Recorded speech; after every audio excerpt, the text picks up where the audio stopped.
Meus queridos, vamos abrir as nossas Bíblias no livro de Apocalipse, capítulo 2.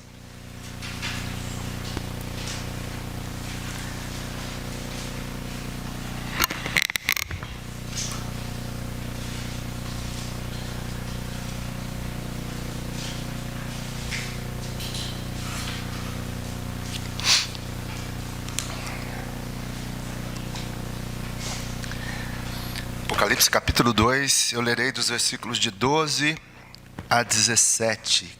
Carta à igreja em Pérgamo.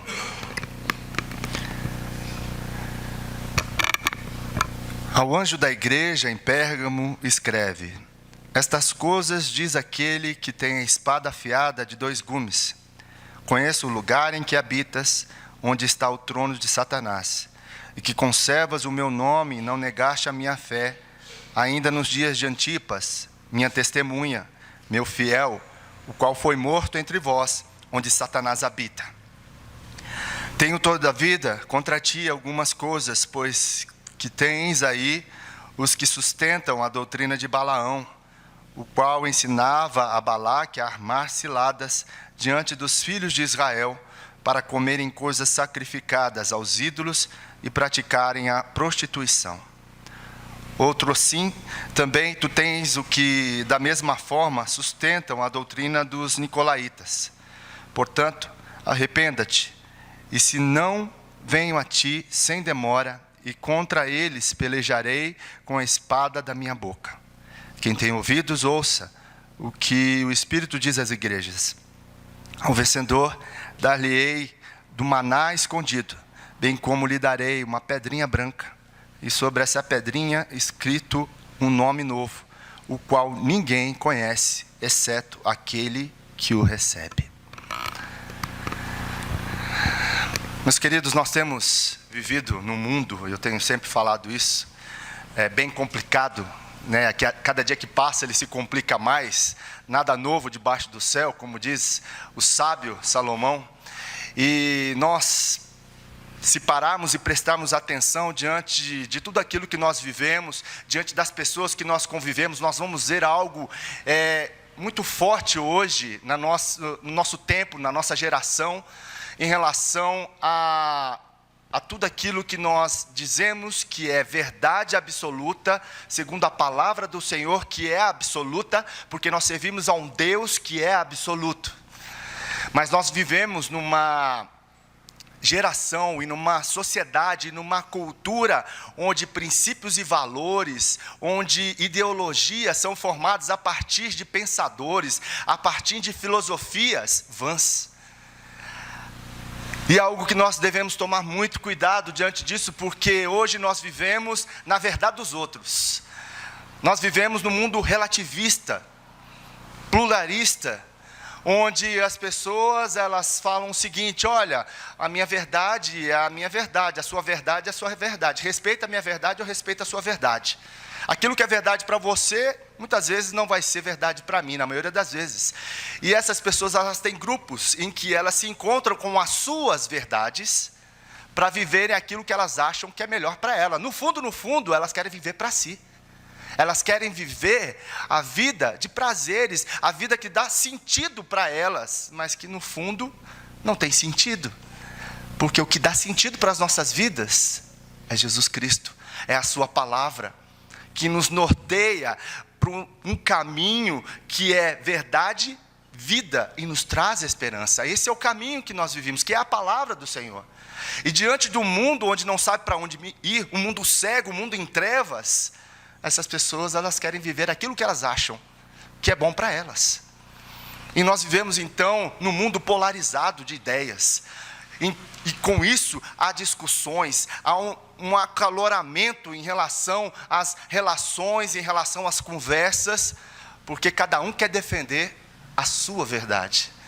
Mas nós, como cristãos, somos chamados para viver a verdade absoluta. Meu irmão, eu e você não temos engano quando nós vivemos na palavra do Senhor. Quando nós vivemos na palavra do Senhor, que é lâmpada para os nossos pés e luz para os nossos caminhos, não tem como errar. É permanecer no Senhor, é permanecer na videira, nós que somos os seus ramos, e assim frutificar no mundo que está sedento, no mundo que está com fome de Jesus, mas não sabe onde encontrar. E nós somos chamados para ajudar essas pessoas, nós somos chamados para a pregação desse evangelho que é poder para transformar, desse evangelho que é a verdade absoluta, absoluta, porque nós servimos a um Deus absoluto. Por isso nós não devemos nos enganar. Hoje pela manhã eu falei a respeito do mundo que nós vivemos e das influências que nós sofremos diariamente, com amigos de trabalho, na internet, na televisão, ataques compulsivos, pesado, contra toda a verdade que é absoluta. E nós estamos nesse meio, e muitas vezes nós somos influenciados pelo meio, em vez de influenciar o meio pelo qual nós somos chamados para ser luz e sal, para dar sabor a um mundo sem sabor, para levar luz às trevas, à escuridão. Deus nos chamou para isso. E muitas vezes os cristãos estão sucumbindo a este mundo, estão sendo atraídos por ele e devorados. E nós precisamos tomar muito cuidado com isso, meus irmãos, com essas amizades perigosas. Nós vamos falar um pouco sobre isso nesta noite. Pérgamo é uma cidade na capital do Império Romano. Ela era a cidade capital romana na Ásia Menor. E essa cidade, ela tem algo específico em relação à história, porque ali era onde estava a Acrópole, com templos dedicados a Zeus, o deus grego, todo-poderoso. Ele era o pico do panteão de todos os deuses, o grande cabeça dos deuses do panteão grego. Era Dionísio, que era também conhecido como Baco, que era o deus da bebida, do vinho. E com isso também havia situações de orgia nos seus cultos, na sua adoração. Asclépios, e também o trono, o templo dedicado a Augusto César. Então, essa é a situação de Pérgamo. Assim como Esmirna, quando nós estudamos e refletimos sobre essa carta à igreja em Esmirna, nada sabemos acerca do início dessa igreja em Pérgamo. Talvez ali também por influência da primeira carta à igreja em Éfeso, que nós estudamos há 2 domingos atrás, onde Paulo ali pastoreou, Timóteo, o próprio apóstolo João pastoreou uma igreja forte. Talvez pudesse então enviar ali missionários evangelistas para essa cidade de Pérgamo, porque Éfeso ficava ao sul ali da Ásia Menor, na Turquia hoje. Então provavelmente foi levado para lá a palavra do Senhor por alguns membros, irmãos ali da igreja em Éfeso. Então essa pode ser algo que aconteceu em relação à criação e à plantação dessa igreja. Mas como em Esmirna, em Pérgamo, cristãos também morreram por não abrirem mão do que criam. Nós vimos domingo passado que os irmãos ali em Esmirna, eles padeceram na mão daqueles que governavam Esmirna, daqueles que faziam parte do comércio, porque ali o que acontecia? Era necessário adorar, eu falei aqui das guildas, dos comerciantes que tinham deuses, nesse comércio, e que para comprar era preciso fazer um voto, era preciso adorar esses deuses. E os cristãos não abriram mão disso, não adoravam esses deuses. E também para vender, eles deveriam adorar esses deuses, e eles não faziam. O que Jesus falou a esta igreja? Que eles eram ricos, mesmo sendo empobrecidos, por passar por esse momento difícil, em que eles não cediam à tentação de se escravizar e de se prostrar diante de um ídolo, para servir a Jesus Cristo como Senhor e Salvador. Então eles passaram por necessidades, passaram por apertos financeiros, por pobreza, mas Jesus falou: vocês são ricos por isso. E em Esmirna e Pérgamo, cristãos também morreram por não abrirem mão daquilo que criam, dos seus princípios e valores em Cristo Jesus, no verdadeiro evangelho, que é absoluto. E diante disso, meus irmãos, o texto que nós lemos, Algo que nós devemos perceber logo aí no versículo 12, algo bem importante no texto em que inicia, dizendo: ao anjo da igreja em Pérgamo, escreve: essas coisas diz aquele que tem a espada afiada de 2 gumes. Estas são as palavras daquele que tem a espada afiada de 2 gumes. O que seria, essa espada afiada de 2 gumes? É uma imagem aqui que o apóstolo João está se referindo à justiça daquele lugar. O juiz ali daquele lugar, ele tinha essa espada em que ele sentenciava o juízo. E Jesus está trazendo essa espada para ele. Ele está dizendo: olha, essas são as palavras daquele que tem a espada afiada de 2 gumes. Essa espada está nas minhas mãos. Sou eu que tenho a sentença a respeito do juízo de vocês. Sou eu que tomo posse, sou eu que julgo toda a situação em que vocês estão passando. Olha que coisa maravilhosa. Nós entendemos em que, diante de toda a injustiça muitas vezes que nós vivemos, e que esses irmãos viviam, e a carta aqui a todas as igrejas espalhadas ali pela Ásia Menor também, porque nós vimos aqui que essa carta é a igreja em Pérgamo, mas também ela é destinada às outras igrejas, e inclusive a igreja de Itabirito, em que Jesus é o nosso justo juiz. Ele é o nosso justo juiz, diante das injustiças em que nós muitas vezes vivemos, num país muitas vezes injusto, num trabalho muitas vezes em que nós somos injustiçados, até mesmo na família ou na vizinhança, seja em qualquer lugar, ou algo que você passou, em que você foi injustiçado. Saiba que existe um justo juiz sobre a sua vida, porque você teme a Ele, e Ele que vai julgar. A minha causa é a sua causa. A palavra de Deus fala que nós temos advogado junto ao Pai. Quem é Ele? Jesus. É Jesus, meu irmão. Você não precisa ficar preocupado com as injustiças que estão, sobre a sua vida, sobre a nossa nação. Deus irá julgar. Deus irá julgar. Ele é o justo juiz. Entrega para Ele, meu irmão, minha irmã. Não precisa se preocupar, porque a sentença e o juízo será dado por Ele, porque é Ele que tem a espada afiada de 2 gumes. Então ela corta de verdade. E o que isso significa? Que Deus cumprirá, que Jesus cumprirá a sua justiça aqui na terra. E ainda aquela que nós estaremos ainda diante do trono do juízo final.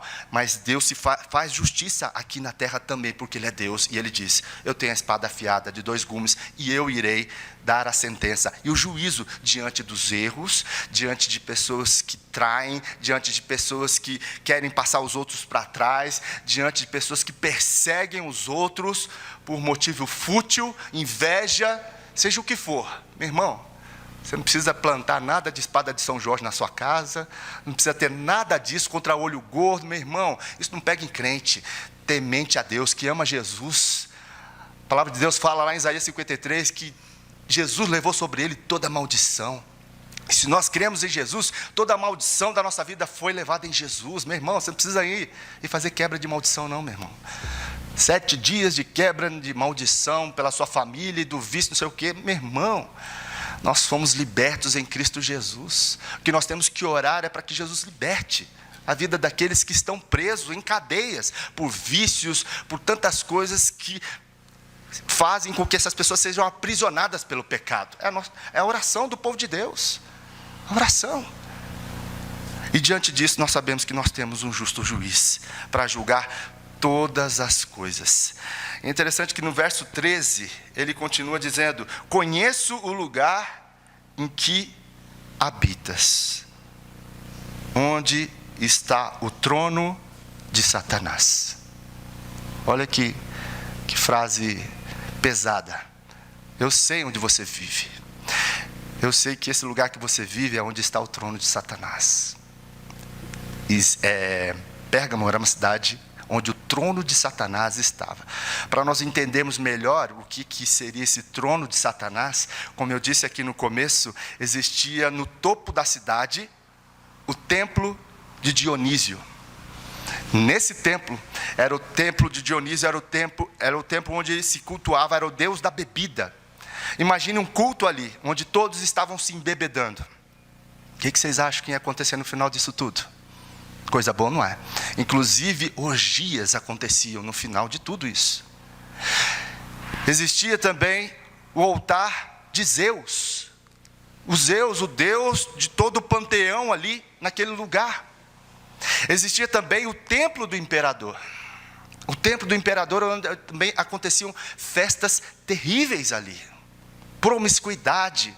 Tudo que você imagine que é da pior essência, estava nesses cultos de adoração ao imperador, de adoração a Dionísio e de adoração a Zeus. Por isso que Jesus fala, eu sei onde vocês vivem, eu sei que a barra aí é pesada, o lugar onde vocês estão é complicado, o lugar onde você trabalha eu sei que é difícil, muita gente complicada, muita gente devassa, muita gente querendo passar o outro para trás. Eu sei que às vezes a família onde você vive é difícil, não é fácil. O marido que você tem, a esposa, filhos complicados, situações difíceis em que você tem passado. Eu sei onde vocês vivem, eu sei a dor, o sofrimento, a angústia que vocês passam, porque eu sei que muitas vezes Satanás tem agido na vida dos seus familiares, na vida daqueles que estão ao seu redor. O Senhor sabe do que tem acontecido com você. Ele sabe aonde você está vivendo. E diante disso, Ele fala algo interessante, na parte B do versículo 13. E que conservas o meu nome e não negaste a minha fé. Não negaste a minha fé.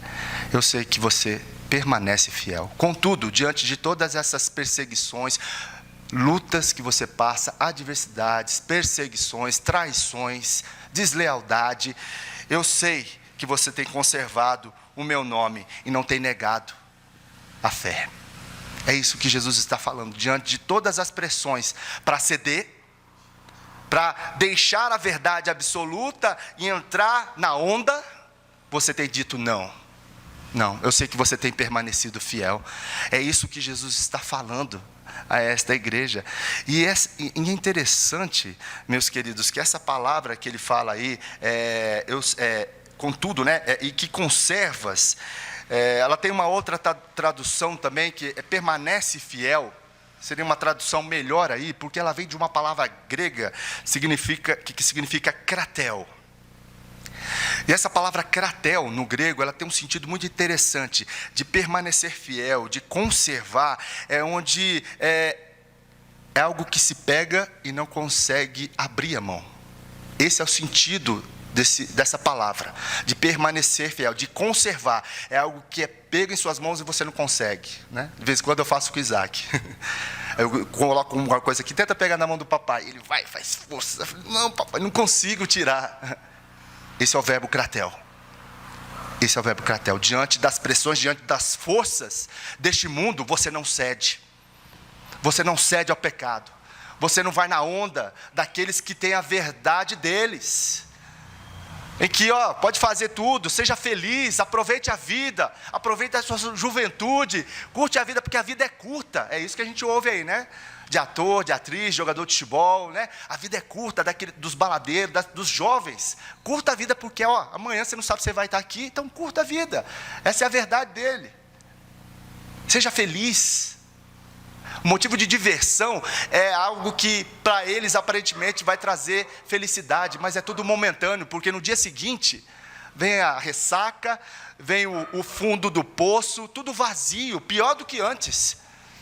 Pior do que antes, e você precisa acrescentar algo mais na sua vida, para que aquele vazio seja enchido, e você vai precisar acrescentar muito mais, porque o vazio vai se aprofundando, e o fundo do poço vai chegando mais e mais, e aí você chega no fundo do poço, você quer mais, você vai cavando no fundo do poço, para tentar encontrar felicidade, sentido para a vida. Mas nós que vivemos, e permanecemos fiel, kratel, ao nome daquele que nos chamou para viver no seu reino. E nós então não renunciamos à fé, nós não desistimos da fé, mesmo em meio às pressões. É isso que Jesus está dizendo. Ele usa esse mesmo verbo em Apocalipse capítulo 2, versículo 1. Olha só comigo. Ao anjo da igreja em Éfeso escreve: estas coisas diz aquele que conserva na sua mão direita as 7 estrelas e que anda no meio dos 7 candeeiros de ouro. Esse conserva, a mesma palavra aqui, é o mesmo verbo, kratel. Permaneça fiel, é aquele que segura, Deus segura, Jesus segura eu e você firme nas mãos dele. Jesus segura eu e você, as sete estrelas, os 7 candeeiros, ele segura a mão da igreja, ele segura firme a igreja. A palavra de Deus fala que as portas do inferno não prevalecerão contra a igreja. A partir do momento em que nós estamos na mão de Jesus, não tem como nós nos perdermos dele. Jesus disse na sua oração lá no capítulo 17 de João, na oração sacerdotal: aqueles que me deste, não deixa ser arrancados da minha mão, eu vou conservar eles até o fim. Meu irmão, se eu e você estamos na mão de Jesus, fica tranquilo, relaxa. Nós não vamos perder a salvação não. Nós estamos na mão dele, kratel, ele não solta. Está firme, nos segurando. Por mais que você tenta às vezes sair da mão de Jesus, você tenta tirar e se afastar, ele vai lá e te pega. Porque você é ovelha, ele vai atrás de você, ele te resgata, ele pega você no colo. É aquela parábola que Jesus disse: se o pastor que tinha 100 ovelhas, uma se perde, o que ele faz? Deixa as 99 e vai atrás daquela que se perdeu. É isso que Jesus faz conosco. Kratel. Apocalipse 2,13 fala justamente isso, sobre sustentar essa posição, sobre conservar essa posição. Apocalipse também, capítulo 2, versículo 14, olha o que ele fala: tenho todavia contra ti algumas coisas, pois que tens aí os que sustentam a doutrina de Balaão. Esse sustentar aí também é apegar firmemente a algo. É o mesmo verbo, kratel, porque tem o kratel para pegar as obras do Senhor, para viver na presença do Senhor, mas tem também kratel para se viver nas doutrinas de Balaão e dos nicolaítas, pessoas que se apegam a isso, e apega-se firmemente. O texto fala por 2 vezes, tanto de Balaão, quanto das obras dos nicolaítas. É isso que nós devemos tomar cuidado, meus irmãos, a viver e permanecer fiel no Senhor, permanecer fiel. Esse é o chamado de Deus para nós, como cristãos. Permaneça fiel, conserve a sua fé no Senhor Jesus Cristo. Mesmo que às vezes você deslize, mesmo que às vezes você tropece, volte para Jesus, confesse o seu pecado, se arrependa e volta. Volta a viver na sua presença, busque-o em todo o tempo,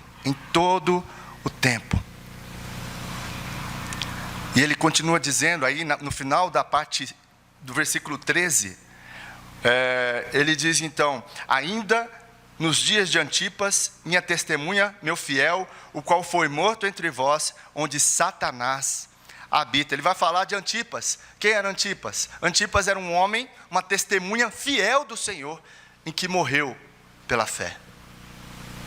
Ele permaneceu fiel. Ele foi até a morte com Jesus. Ele não negou a Jesus. Por isso que ele morreu.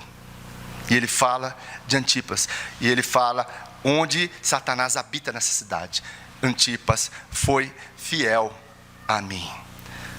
Aí no versículo 14, ele vai falar agora, Jesus vai falar de algo interessante. Ele diz aí: tenho todavia, ou no entanto, contra ti algumas coisas, pois que tens aí os que sustentam a doutrina de Balaão, o qual ensinava a Balaque a armar ciladas diante dos filhos de Israel, para comerem coisas sacrificadas aos ídolos e praticarem a prostituição. Tenho contra vocês algumas coisas. Que coisas são essas? Tem pessoas aí que se apegam aos ensinos de Balaão. Pessoas que se apegam aos ensinos de Balaão. Balaão que ensinou Balaque a armar ciladas contra os israelitas. O povo de Israel saiu do Egito, caminhou pelo deserto, e ali eles iam passar por uma cidade chamada Moabe. E nessa cidade Balaque era o rei. E o que acontece? Deus levanta Balaão para profetizar para Balaque. Na verdade, Balaque sabe que o povo de Israel está chegando. E aí o que ele fala? Ele levanta Balaão, que era um profeta mentiroso da época, para profetizar, né, contra o povo de Israel. E o que Balaão chega diante de Balaque e fala: olha, eu não vou profetizar diante desse povo não, porque eu conheço o Deus dele. Eu sei como é que Deus dele tirou eles do Egito. Tirou eles do Egito. Eu não vou profetizar não. Não, vai lá, né? Vai lá. E aí o que acontece? Olha o que Balaão faz. Ele vai e profetiza bênção sobre o povo. Bênção sobre o povo. Mas nos bastidores, o que ele vai fazendo? Ele vai falando mentira para o povo, em que eles podem comer alimentos sacrificados, eles podem praticar imoralidade sexual, eles podem fazer esse tipo de coisa. Ele profetiza em alto bom som diante do povo, mas por trás ele vai contaminando o povo, em que eles podem fazer o que eles querem fazer, passando a mentira nos bastidores. Diante das pessoas é de um jeito, mas fora, né, a hora que ele sai ali nos bastidores, ele é outra pessoa. Você conhece alguém que é assim? Diante de você é de um jeito, mas por trás é outra pessoa. Existem Balaãos na nossa vida. Pessoas que são de um jeito na nossa frente, mas por trás são outras. E ficam disseminando o mal, ficam incentivando você a viver uma vida longe de Deus, uma vida imergida no pecado. Esse era o discurso de Balaão. Nós podemos ver isso lá em Números 23 e 24. Depois você lê lá e confere lá. Números 23, 24. Lição de casa. Para você ver o que Balaão fazia nesse sentido. Então, esses eram os ensinos de Balaão. Números 25 diz assim, capítulo 1, versículo 1 e 2. Enquanto Israel estava em Sitim, o povo começou a entregar-se à imoralidade sexual com mulheres moabitas. Olha o que aconteceu. Tudo por causa da influência de Balaão, que os convidavam ao sacrifício de seus deuses. O povo comia e se prostrava perante esses deuses. Números 31, 16. Foram elas, as mulheres moabitas, que seguiram o conselho de Balaão e levaram Israel a ser infiel ao Senhor no caso de Peor, de modo que uma praga feriu a comunidade do Senhor. A disciplina do Senhor veio sobre o povo. O que aconteceu? Na dimensão pública, o discurso era apropriado. Na dimensão privada, práticas reprováveis. Era o que estava acontecendo com o povo de Israel. É o que acontece muitas vezes com cristãos. Às vezes vem no culto, domingo à noite, domingo de manhã, mas vive uma vida do jeito que ele quer, de segunda a sábado. Satisfazendo os seus próprios prazeres e desejos. Satisfazendo a sua carne.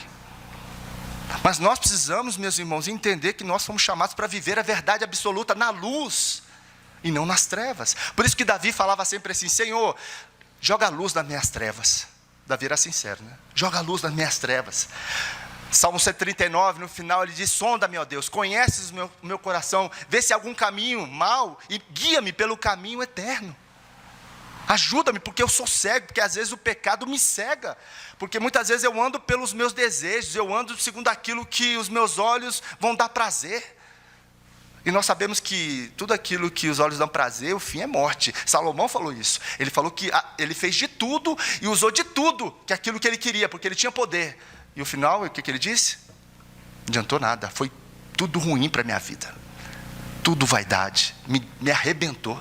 Tudo aquilo que meus olhos desejaram, eu tive nas minhas mãos. E ele fala que foi a pior coisa do mundo na vida dele.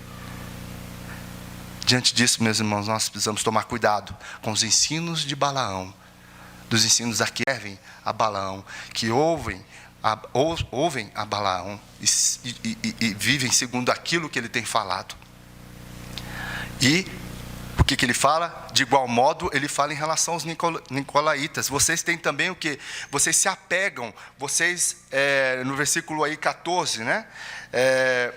A qual ensinava os filhos de Israel para comerem coisas sacrificadas aos ídolos. Versículo 14.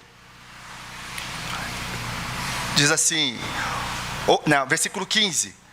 Outro assim também, tu tens o que da mesma forma sustentam a doutrina dos nicolaítas. Ele fala dos Balaãos e no versículo 15 ele fala daqueles que sustentam a doutrina dos nicolaítas. Quem eram os nicolaítas? A gente sabe que pela história, não biblicamente, mas que a história cristã relata os nicolaítas como aquele que foram influenciados por Nicolau, que foi um dos 7 diáconos eleitos lá na igreja de Atos, e que se desviou. Vocês também se apegam, o verbo aí é kratel, aos ensinos do nicolaíta. Vocês pegam e não largam. Aos ensinos daqueles em que podiam fazer o que quisesse. O que os nicolaítas eles pregavam? Olha, pode pecar, peca à vontade, porque Deus perdoa. Já que Deus perdoa, peca à vontade, não precisa se preocupar. Peque, pode pecar, porque nós já fomos salvos, nós somos eleitos, nós vamos perder a salvação, então por isso peque à vontade. Essa era a obra. Esse era o discurso dos nicolaítas. Nicolau se enveredou por esse caminho. E é o que nós não podemos baratear a graça de Deus. Quando nós dizemos isso, o texto que nós lemos aqui em Romanos, né, fala a respeito de onde abundou o pecado, superabundou a graça do Senhor. Mas não é por causa disso que nós vamos pecar mais, porque os romanos estavam entendendo. Quanto mais nós pecamos, mais a graça de Deus vai abundar sobre nós. Paulo está falando, não. Não é isso. A vida é de santidade. A vida é de busca ao Senhor, é de viver em pureza. É isso que nós devemos entender. É isso que nós devemos viver na prática do Evangelho, na verdade do Evangelho. Sabendo, porque se nós vivemos pecando, falar, Deus perdoa, nós estamos barateando a graça, nós estamos jogando a graça no lixo, nós estamos crucificando a Cristo. É isso que Paulo fala. Todas as vezes que eu peco, né, eu estou crucificando a Cristo Jesus. É isso que nós precisamos entender e viver, que nós somos chamados para crucificar o nosso eu e Cristo reinar sobre as nossas vidas. Porque todas as vezes em que eu reino, eu sento no trono do meu coração, Cristo é crucificado. E é isso que nós precisamos viver, o senhorio total de Cristo em nossas vidas. E aí ele diz no versículo 16, portanto, arrependam-se. E arrependam-se do quê? Né? Senão o que vai acontecer? Senão, venho a ti sem demora e contra eles pelejarei com a espada da minha boca. Arrependa-te.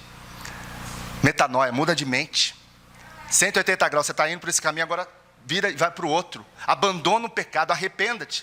Diante das obras que vocês têm feito de Balaão, têm seguido aí os conselhos de Balaão e vivido segundo a doutrina dos nicolaítas, arrependa-te. Há perdão para você caso haja arrependimento, confissão de pecado. E venha para o caminho, senão o que eu vou fazer? Em breve, eu vou até você e vou lutar contra você, com a espada da minha boca. O que isso significa? Sentença ou juízo. A espada que Jesus está falando lá no início. Você vai passar por uma sentença, você vai ser disciplinado. Arrependa-te por não falar a verdade. É isso que ele está querendo dizer. Arrependa-te por não viver a verdade. É isso que nós devemos entender. É isso que nós devemos viver na verdade, na luz. Versículo 16, ele continua, né, dizendo aí algumas coisas em relação a isso. Senão eu venho a ti sem demora e contra eles pelejarei contra a espada da minha boca. É interessante isso, que lá em 1 Tessalonicenses, capítulo 5, versículo 14, diz o seguinte: exortamos vocês, irmãos. Abre lá para mim comigo, 1 Tessalonicenses, deixa o texto marcado, abre comigo 1 Tessalonicenses, capítulo 5,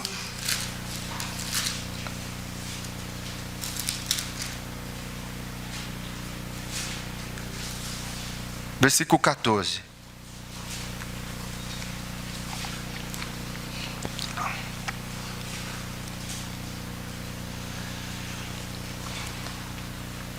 Primeira Tessalonicenses, capítulo 5, versículo 14. Diz assim a palavra do Senhor: exortamo-vos também, irmãos, a que admoesteis os insubmissos, consoleis os desanimados, ampareis os fracos e sejais longânimos para com todos. A ordem aqui, meus irmãos, é que nós venhamos a exortar uns aos outros. Não é os pastores, presbíteros exortar. Paulo está falando na igreja em Tessalônica que os irmãos, olha lá, exortamos vocês o quê? Irmãos, não está falando para a liderança. A advertir quem? Advertir quem? Os insubmissos. Aqueles que são insubmissos à palavra do Senhor. Meu irmão, se você vê um irmão longe dos caminhos do Senhor, fazendo coisa errada, né? Um dia eu conversando com um amigo, ele falou assim: não, você viu fulano de tal? Eu falei: já vem, né? O que você vai falar de fulano de tal? É verdade? O que você quer trazer isso, né?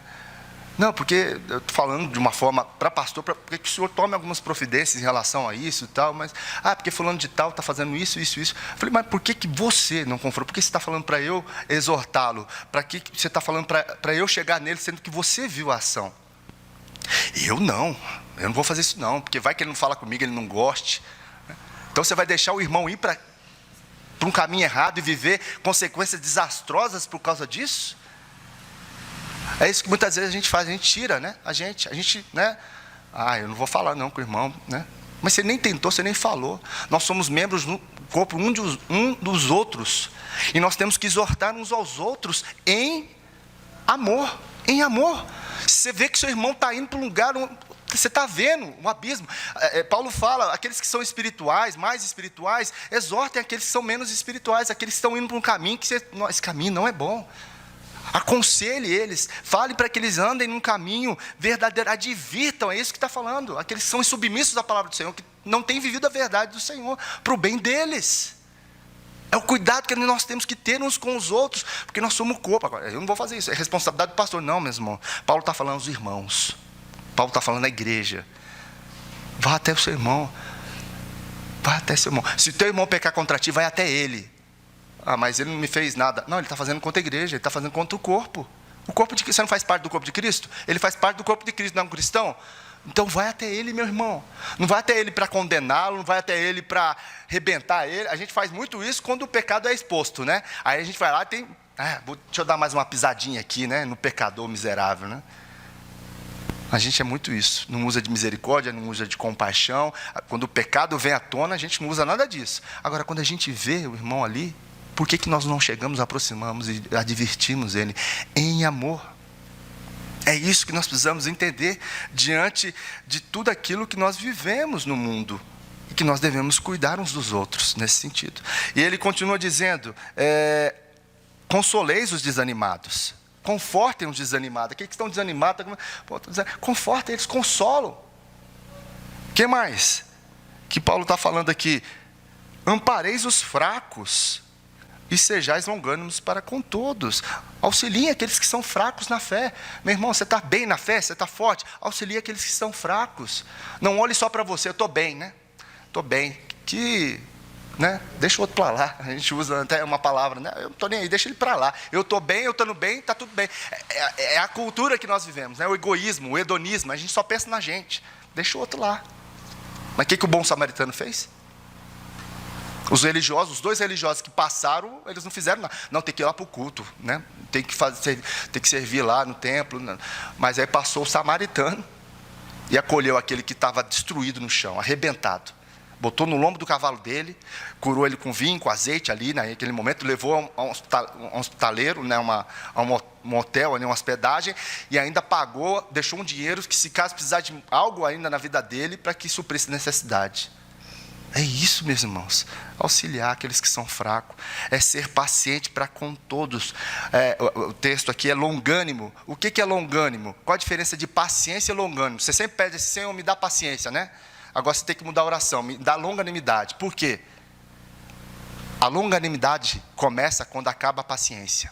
Pegou? Longanimidade começa quando acaba a paciência. Ela é que nem um elástico. Chegou no ponto. Aí, a paciência chegou no ponto. Aí o que a longanimidade faz, né? Ela estica mais um pouco. É isso, ser longânimos com... tem gente pavio curto demais. Eu sei que nós vivemos num mundo de estresse, família, marido. É um estresse total, mas, meus irmãos, nós precisamos ter longanimidade. Nós precisamos pedir ao Senhor: Senhor, me dê longanimidade. diante de um mundo doido que a gente está vivendo. De estupim, né? Você vê isso no trânsito, né? Como que está o trânsito, né? Qualquer coisinha, né? Fala umas palavras da sua mãe, né? Fala umas situações bem complicadas em relação a você também. E diante disso, gente, o que a gente tem que ser? Longânimo. O pavio aí, meu irmão, tem que ser cumprido, né? Deixa para estourar lá na frente. Irai-vos, mas não pequeis. Segura. É isso que nós precisamos entender. Então, diante disso, meus queridos, arrependam-se. Arrependam-se. Arrependam-se e vivam a verdade. Arrependam-se por não falar a verdade, mas para viver a verdade. Jesus me chamou e te chamou para viver a verdade. Não é para ocultar ela não, gente. Verdade tem que ser falada, mas em amor. Arrependa-te. Que possamos viver a verdade, que possamos falar a verdade, não ser hipócritas. Há muito hipócrita. Muitas vezes a gente usa de hipocrisia para com as pessoas. Não seja hipócrita. Não seja hipócrita. Exortamos-nos então, meus irmãos, uns aos outros.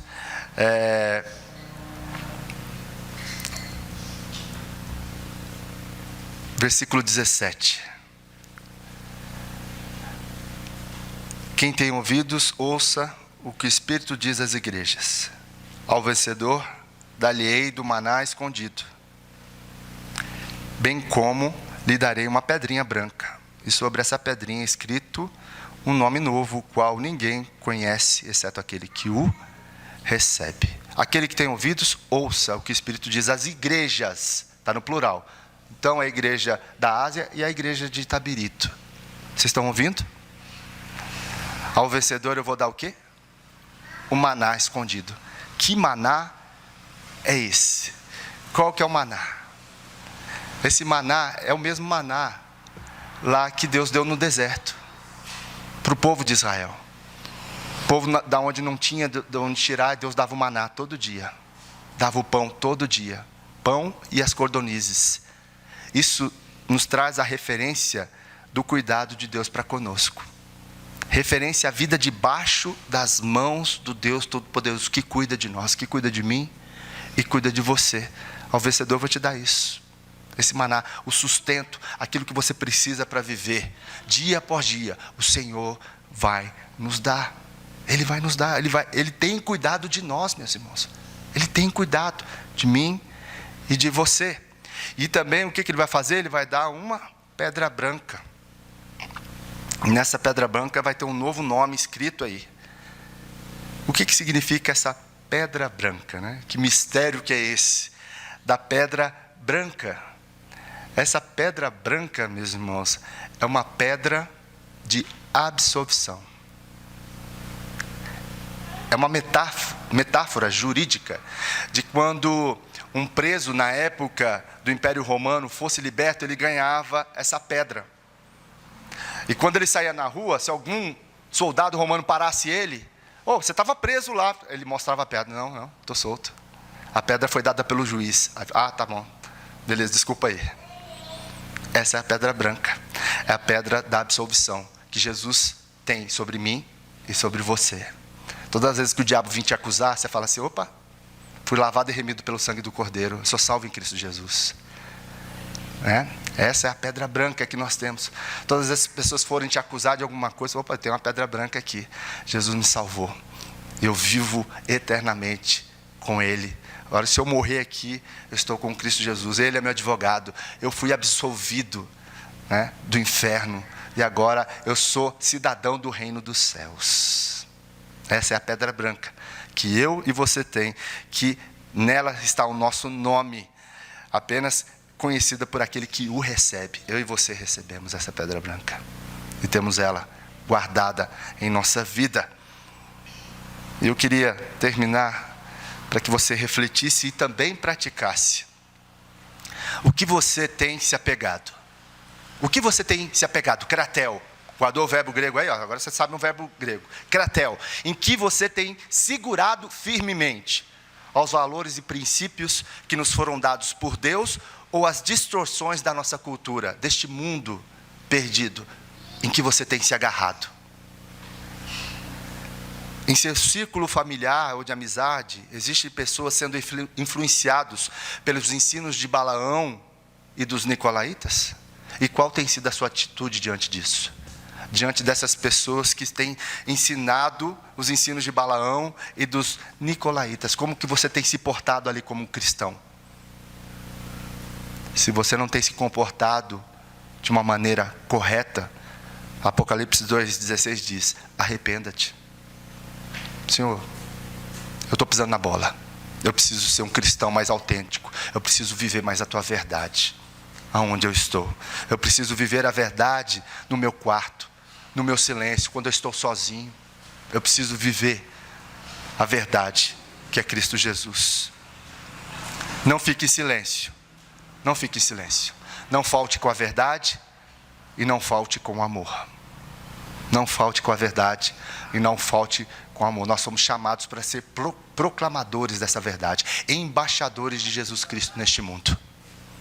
Por isso, não falte com a verdade e não falte com o amor àqueles que estão ao teu redor. Que Deus nos abençoe. Vamos orar, ficar em pé.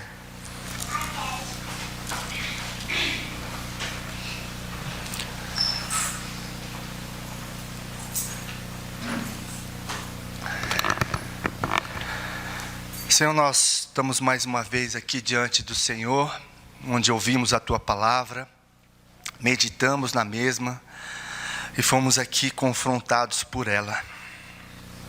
Que o Senhor possa nos ajudar, Senhor.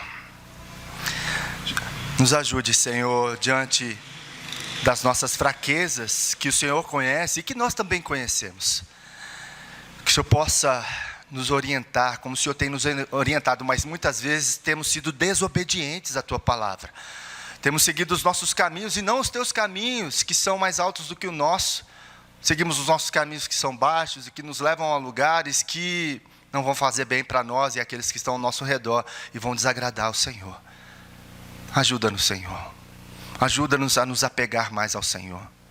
Ajuda-nos a viver mais os Teus valores e princípios, a conhecê-los e a viver diante de um mundo destruído, diante de uma cultura apodrecida por ideias, ideologias pagãs. Que possamos viver a Tua verdade, falar a Tua verdade. Que possamos, Senhor, diante de todos os colegas de trabalho, familiares, que possamos ser pessoas influenciadoras e não influenciadas pelos ensinos falsos daqueles que vivem conosco. Ajuda-nos, Senhor, a ter atitude diante disso. Atitude diante do Senhor. Perdoa-nos, Pai, pelas nossas fraquezas. Perdoa-nos, Senhor, por tudo aquilo que temos cometido, Pai, pelo pecado em nossas vidas, por não obedecermos a Tua palavra. Perdoa-nos, Senhor. Lava-nos, limpa-nos, cria em nós um coração puro, para que possamos ser, Senhor, de fato, de verdade, verdadeiros discípulos que amam o Senhor, amam o Teu reino, têm o desejo de proclamá-lo a todos aqueles que estão ao nosso redor. Que não venhamos a ficar em silêncio, mas que venhamos a falar todas as coisas a respeito da Tua palavra, que é a verdade absoluta, sempre com amor. É o que te pedimos em nome de Jesus. E que a graça do nosso Senhor e Salvador Jesus Cristo, o amor de Deus, o nosso eterno Pai, e as ternas consolações e o poder do Espírito Santo de Deus repouse sobre nós, o Teu povo aqui reunido, hoje e para todo sempre. Amém.